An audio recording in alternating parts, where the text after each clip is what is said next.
It would be really impossible to detail every magical moment at Milken that we experienced even just in the last year. Instead, I want to share a few examples of our Portrait of the Graduate, a guiding educational philosophy that drives towards students who think well, belong to something greater than themselves, and take positive action.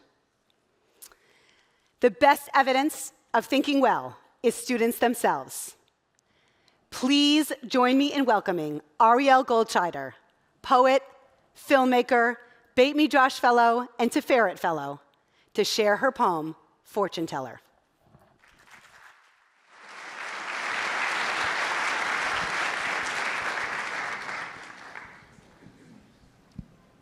Fortune Teller. This is picking up a pen and turning it into a sword that engraves letters into stone, which becomes a world that's used as a loud voice, that says whatever words your heart jams into your mouth, which takes the words and turns them into a photograph of either a warrior escaping a building up in flames or a mother comforting her daughter after a hard day.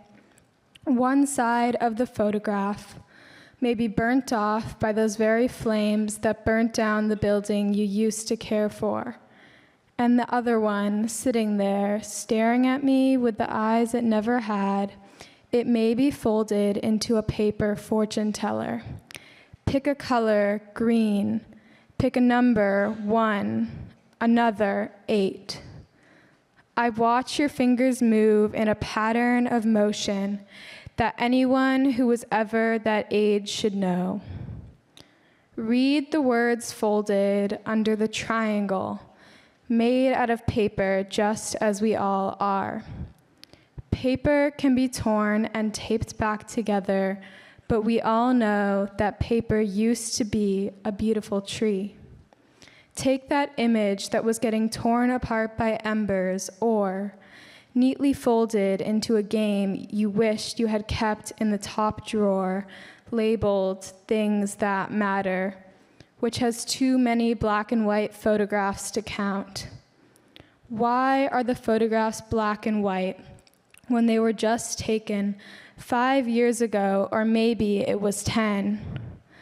I opened the bottom drawer labeled Things That Do Not Matter and pulled out the crayons.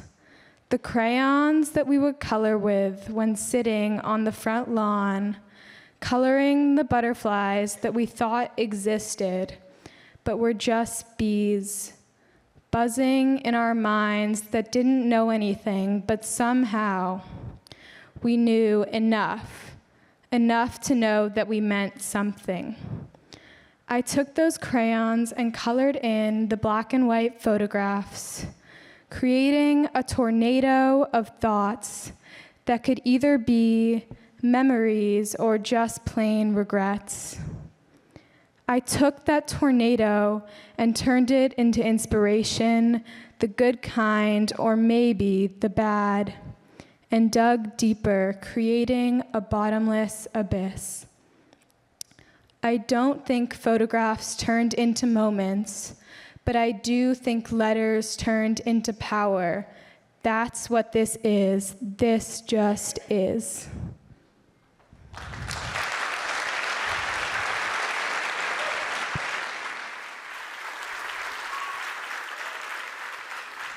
Thank you, Ariel.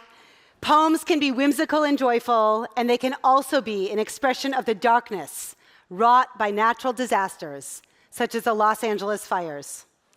Abby Yagubi, editor of Milken's nationally awarded literary magazine, Responsa, will come up now to share her poem, Afterworlds.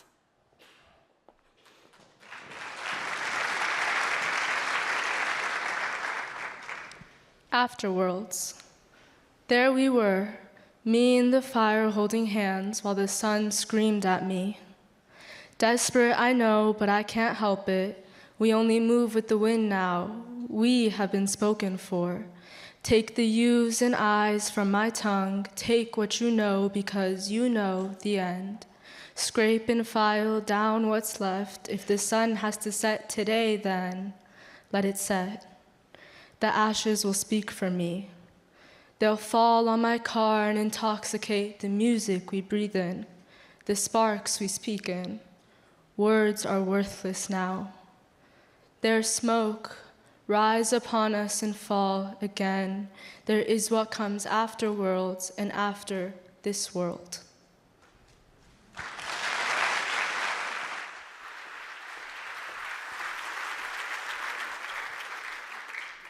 One of my favorite parts of Abby is when she comes in and shares books of poetry.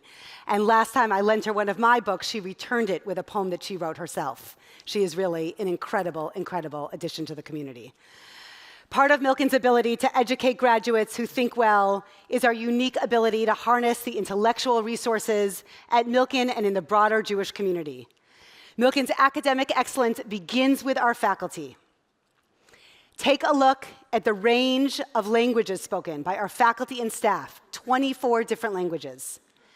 It's incredibly impressive to see the advanced degrees our faculties hold, not just in education, but across all sectors, bringing their wide experience into the classrooms.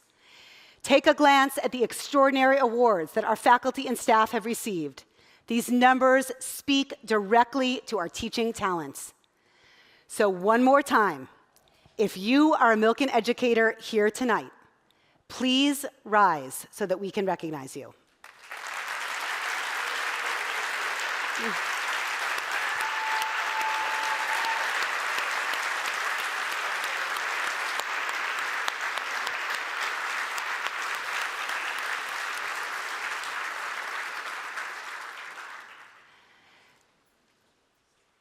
More than in the data is what we hear from parents. When we survey our parents, 90% of parents say that their child has a meaningful relationship with an adult on campus. The metric of student connection to an adult is significant because research shows it's the single most important factor in belonging, and belonging is a prerequisite for academic achievement. Parent surveys are consistent with Milken's strong retention rates, which you see on the slide here. And if this doesn't convince you, I hope that you'll take a tour with me. When I stop and ask students what they love most about Milken, there are two themes almost to a kid: community and their teachers. When I ask them to tell me why their teachers, why our faculty, they tell me because they hold high standards and they're there for us. Students know and they can articulate that Milken teachers want them to be successful. We also take advantage of the experience and expertise of our alums and our scholars in residence, Rabbi Ed Feinstein, Dr. Leon Alkali, and Dr. Noreen Green. But we don't stop there. This year, we even had the former Israeli Prime Minister, Naftali Bennett, and Delaware Governor Matt Meyer, among others. In fact, one of the greatest finance minds in a generation, Michael Milken himself, taught our geometry and personal finance students, only at Milken. Of course, the focus on Think Well plays out in our really impressive college acceptance list. But what isn't represented on this list or any other list is the way that our kids celebrate one another. What's invisible on this list is the screams from the amphitheater when Noah and Noah got into USC. And I love that I learned, not from Reese, but from her friends, that she was accepted to Emory. And I could tell stories about that for every different college acceptance. The kids are so proud of one another. One of the many, many exciting achievements of the year was the skillful, purposeful way that Milken students and faculty navigated the election. I really believe that the way that the election season happened here could only have happened here at Milken. In preparation for the election, we developed a signature pedagogy, Machloket, which defined principles for constructive debate rooted in our Jewish tradition. Machloket came to life in our Civics and Debate Club. Take a moment to watch and listen to our club leaders. Hello, Milken community. My name is Alan Delajani. I'm David McNamara. And I'm Noah Karabi. And we are the co-presidents of the Civics and Debate Club here at Milken. At the end of the day, we're not necessarily opponents in anything. We're all trying to make our community better. And by debating in a productive manner is how we do that. I do agree with what you're saying, and I think there's definitely a lot of value in all these factors. I mean, I remember, being younger, being, maybe not the most rational human being in the world, getting into an argument and getting lost in the emotion involved with that argument. Building off of what you said, I think that it is also really important to understand is that as we are growing up and becoming adults, and we have to be more politically involved, and we have to listen to more about these things, on news channels and, about different candidates arguing each other.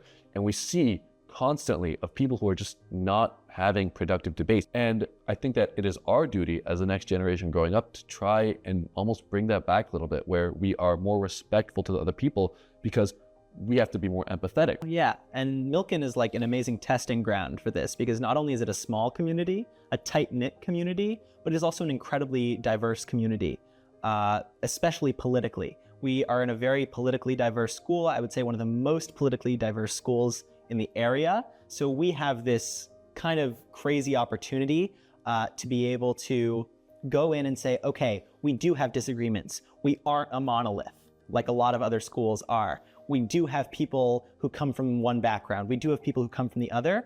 We say, how do we take these experiences and be able to discuss them in a way that is rational, in a way that is healthy, becoming models for America at large? We have to understand that we're all in this together. We're not trying to, this isn't about winning or losing. It's about trying to understand how to more productively move through the world by putting our ideas against each other so we can produce something even better than the sum of its parts.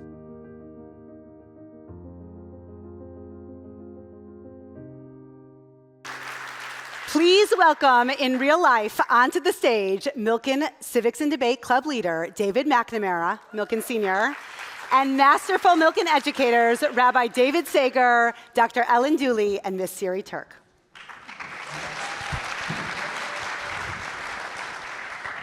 Hello, everyone. Hello, teachers. Hello, David. Hello. It's my turn to ask the questions. All right, so as Dr. Shulkin mentioned, we're going to be discussing machloket. We're going to be discussing what it means to have a respectful discussion, and that's sort of an initiative that both students, the Civics and Debate Club, and faculty have been working on. And so to start off, I guess just a question for the floor. From each of your positions, how have you sort of seen this initiative come together? Well, initially we intentionally brought together teachers from different disciplines to share the various models for constructive debate that they apply in their own classroom practice. And we leaned heavily on the rabbis to lead this process through the lens of text and tradition. And for that perspective, I'll hand it over to Rabbi Sager, who was one of the members of the committee. Thanks, Ms. Turk. Rabbi Bernat Kunin and Steve Bloom led a task force on our culture of machloket. And basically, over the course of the last year, this task force met. It was made up of teachers and administrators from across the school, every discipline, and looked at the Jewish texts and looked at the best practices within the school and from the field, and basically came up with our orientation toward machloket, what are our principles, and those principles ended up becoming our sort of adopted stance of how we approach machloket, and those are now on the classroom, those are in every classroom so that people can understand not only how do you put machloket into practice in your own classroom, but how do we create a culture both in and outside the classroom. And especially in the social science department, we have really prioritized the principles of machloket in our classroom. Our teachers have been introducing more Socratic seminars in which the students are the ones leading the discussion, debates, and presentations, so that the students really have the skills with which to engage in these divisive topics. And our hope is that the work they're doing in the classroom really pays dividends when these conversations take place in social spaces or when they go on to college campuses. Yeah, I think to your point, Dr. Dooley, there's an incredible sort of timeliness to this initiative. Obviously, aside from the election year, which recently took place, our students are going to be graduating into an increasingly polarized world, right? So it's important that we sort of teach them now, sort of in this sort of closed loop space.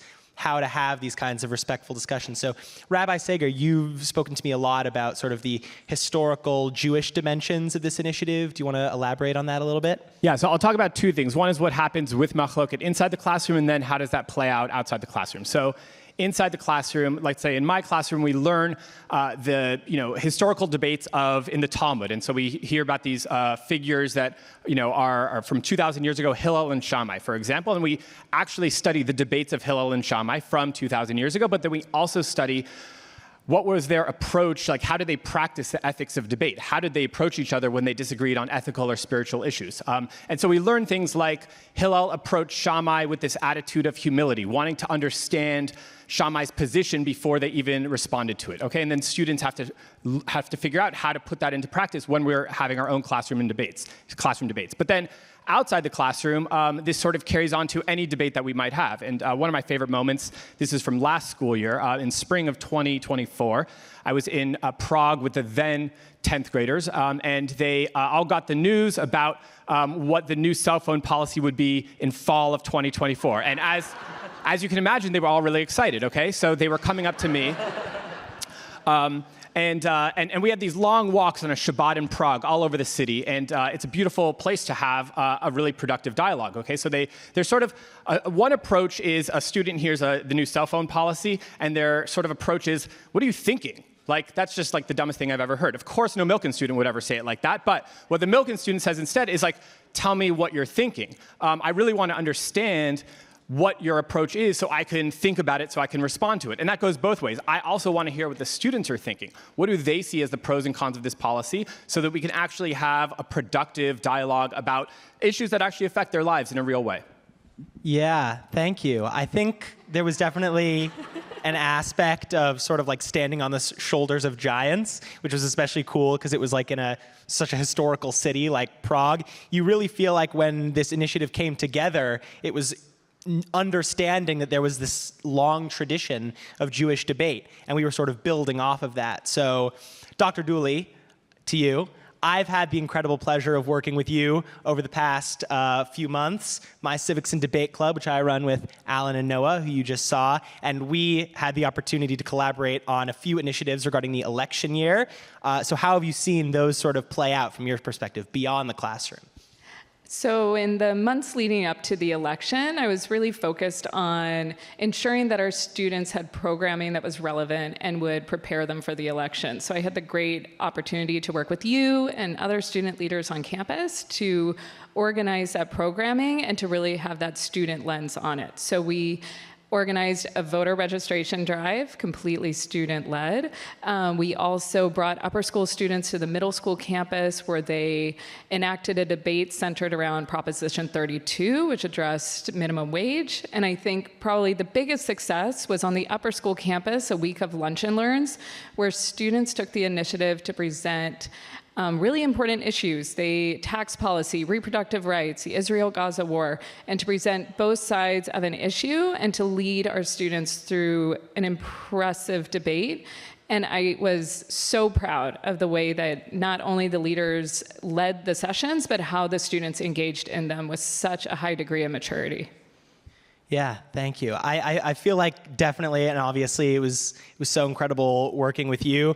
It's interesting the way that this sort of initiative developed. It started out with just sort of a set of principles, and then as Rabbi Sager talked about, you sort of expanded it into the classroom, and then we had the opportunity to take it sort of out of the classroom.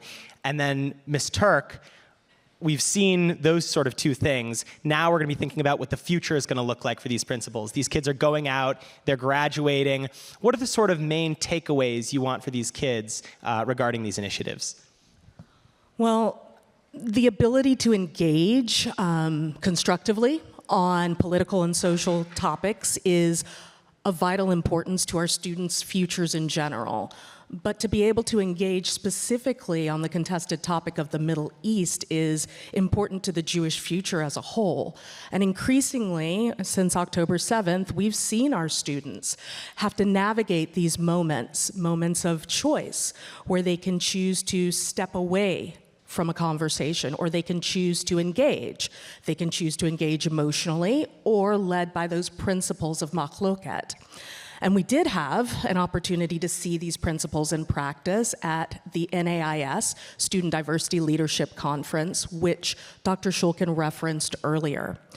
There, when students were faced with anti-Semitism and anti-Zionist rhetoric, they were able to model the practice of machloket, to sit with their discomfort, to listen with an open mind, and to educate authentically from an authentic perspective, but also to educate with both passion and patience.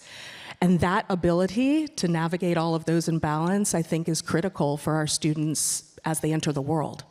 Yeah, thank you. Yeah.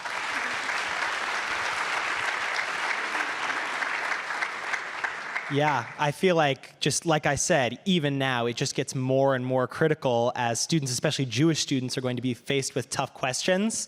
It's important to be able to approach those conversations a certain way, to not let your emotion get the best of you, but also know when to disengage, right, when those conversations stop being productive. So thank you guys all so much for your insight. It was an incredible honor working with all of you guys on these initiatives. And Dr. Shulkin, back to you.